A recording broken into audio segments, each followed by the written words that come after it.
स्नेहा का सपना था कि उसे कोई बहुत ज्यादा समझदार और स्मार्ट पढ़ा लिखा लड़का मिले।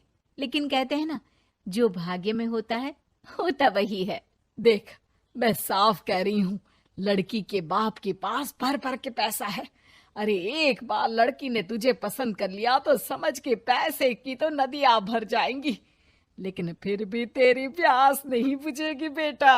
अरे माँ, फ्रिज में मैंने 2 बोतल पानी की रखी है, और कैसे प्यास बुझेगी? अरे 5वीं फेल, मैं बात कर रही हूँ पैसों की प्यास की। तू गवाह नहीं समझेगा इस बात को। बस तुझसे लोगों की नौकरी करवा लो। वो क्या है ना आशीष की माँ, वो सीधा है, और जिसे तू लोगों की नौकरी बोल रही है ना, वो आशीष का प्यार है अपने लोगों के लिए, जिनसे वो प्यार करता है या जिनसे जुड़ा हुआ है वो। अरे जमाना नहीं रहा वो। अरे आज की डेट में तो ना बेटा माँ का है, ना ही पति पत्नी का। कैसी बात कर रही है माँ? चाहे दुनिया यहाँ की वहाँ क्यों ना हो जाए, मैं आपके बिना नहीं रह सकता। ना ही मैं आपको कभी धोखा दे सकता हूँ। अरे हाँ, ठीक है ठीक है। देख, लड़की को पढ़ा लिखा लड़का चाहिए तो वहां चुप रहना। जबान खोलेगा तो पता चल जाएगा कि 5वीं पास है। अरे तो पढ़ा देती ना आगे। माना सौतेली माँ हो, लेकिन दहेज की लालच तो अपने बेटे जैसी ही रख रही हो। पापा ऐसा मत बोलिए ना माँ को, वो मेरी माँ है, मैं उनसे बहुत प्यार करता हूँ। अच्छा अच्छा बेटा, कुछ नहीं कहता, बस तैयार हो जा, चलते हैं और देखते हैं कि कौन है लड़की और क्या चाहती है। सभी मिलकर लड़की देखने जाते हैं, जहाँ स्नेहा आशीष को देखकर ही इम्प्रेस हो जाती है। वाह, कितना हैंडसम है। काश इससे मेरी शादी हो जाती, लेकिन पता नहीं कितना पढ़ा लिखा है।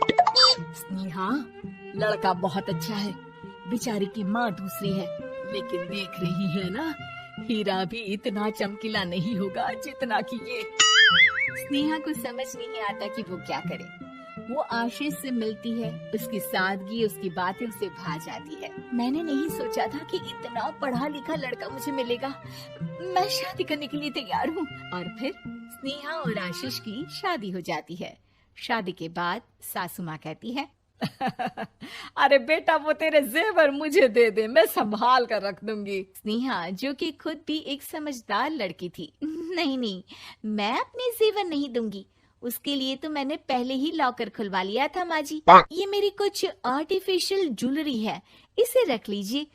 वैसे मेरी अलमारी में जगह नहीं है ना। सास बेचारी नई नई बहू से क्या उलझती। सुनिए जी, मैंने आपके लिए खाना और नाश्ता बना दिया है। ऑफिस कब जाना है? कौन से ऑफिस में? मैं तो घर का सारा काम करता हूँ। हाँ, क्या बात कर रहे हैं? इतना पढ़ लिख कर आप घर का काम क्यों करते हैं? कितना पढ़ लिख कर? मैंने तो सिर्फ 5वीं तक पढ़ाई की है। तभी वहाँ सास आ जाती है। अरे 5वीं तक भी पढ़ लिया तो समझो मेरी कृपा से, वरना तो जो इसके लक्षण थे ना, क्या बताना। अच्छा आशीष, जरा बाहर जा और भाग कर टूथपेस्ट लेकर आ। सुबह से मंजन नहीं किया। और हाँ, फिर जाकर दुकान की सफाई कर देना। तेरा छोटा भाई दुकान पर जाने को तैयार हो रहा है। स्नेहा ये सब सुनकर हैरान रह जाती है। वो सोचती है कि आखिर उससे क्या गलती हो गई जो उसके साथ ऐसा हुआ। आशीष स्नेहा के पास जाता है। सुनो, तुमको तो मैंने पहली मुलाकात में ही बताया था कि। स्नेहा आशीष की बात ही नहीं सुनना चाहती है। वो जोर से चिल्लाती है, चुप रहो बिल्कुल, गंवार कहीं के।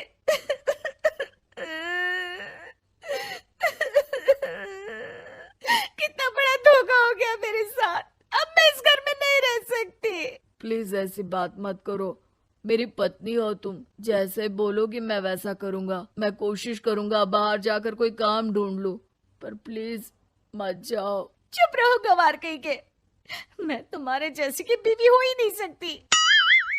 आशीष स्नेहा को लाख समझाने की कोशिश करता है, लेकिन वो अपने मायके चली जाती है। माँ चलिए ना, स्नेहा को मना कर लेकर आते हैं। अरे जाओ, बनाने जाए मेरी जूती। इतना घमंड, जैसे कलेक्टर हो कहीं की महारानी। अरे मैं तो तुझे कहूंगी कि तू भी भूल जा, हमने नहीं भगाया, खुद ही तो गई है। माँ वो बीवी है मेरी, मैं प्यार करता हूँ उससे, मैं जा रहा हूँ उसे लेने। वहीं स्नेहा के घर पर, माँ वो तो कुछ काम ही नहीं करता, घर का नौकर है, 5वीं पास। मैं नहीं रह सकती ऐसे आदमी के साथ माँ। बेटा वो लड़का बहुत अच्छा है, उसकी तारीफ मैंने हर किसी से सुनी है। तेरा पति है, अब तक एक गलत माँ के साथ रह रहा था। तू संवारेगी तो संवर जाएगा। तभी वहाँ आशीष आ जाता है। मुझे माफ कर दो स्नेहा, पर प्लीज मुझे छोड़कर मत जाओ। मेरी माँ के जाने के बाद मुझे तुम्ही से सारी उम्मीद है। तुम जैसा कहोगी मैं करूँगा, पर प्लीज मेरे साथ रहो। सबके समझाने बुझाने के बाद स्नेहा आशीष के साथ घर आ जाती है। आ गई महारानी, अब आई हो और सच्चाई भी पता चल गई है, तो थोड़ा तमीज से पति के साथ घर देख, रसोई संभाल और हम सबकी सेवा कर। देखो, मैं अब इस घर में बंटवारा चाहती हूँ। जो मेरे पति का हिस्सा है वो उसे मिले और वो आज से कोई काम नहीं करेंगे। हिस्सा ले लो, लेकिन कमाओगे क्या, खाओगे क्या, धूल मिट्टी।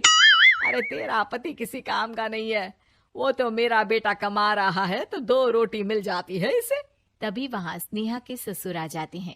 मैंने एक बंद फैक्ट्री को पहले ही आशीष के नाम कर दिया है और घर के 2 तल्ले में 1 तल्ला ले लो। मैं तो आशीष के पास रहूंगा, वकील थोड़ी देर में आता ही होगा। अरे जाओ जाओ, 2 दिन में भूख से तड़प कर सब वापस आ जाओगे। बढ़िया आई बहू बेटे वाली। फिर क्या था, स्नेहा आशीष के साथ मिलकर बंद फैक्ट्री को खोलती है और मन लगाकर काम करती है।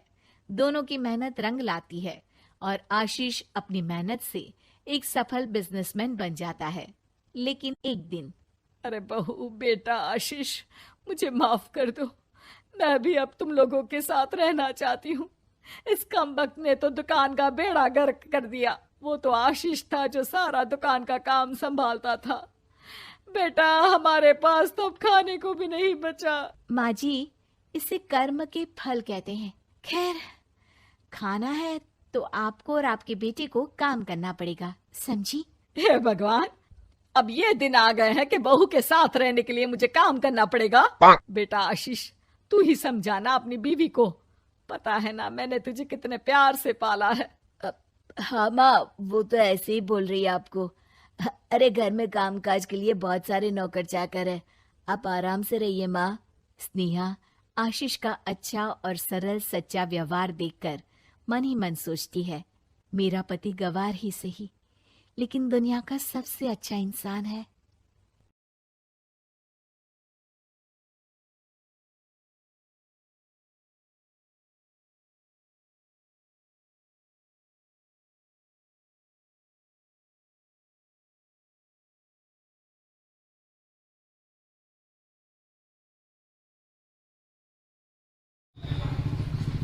तो दोस्तों, मेरे जिन भी भाइयों को ये वीडियो अच्छी लगी हो, प्लीज़ चैनल को सब्सक्राइब करें और वीडियो को शेयर करें, कमेंट करें कैसी लगी आपको वीडियो।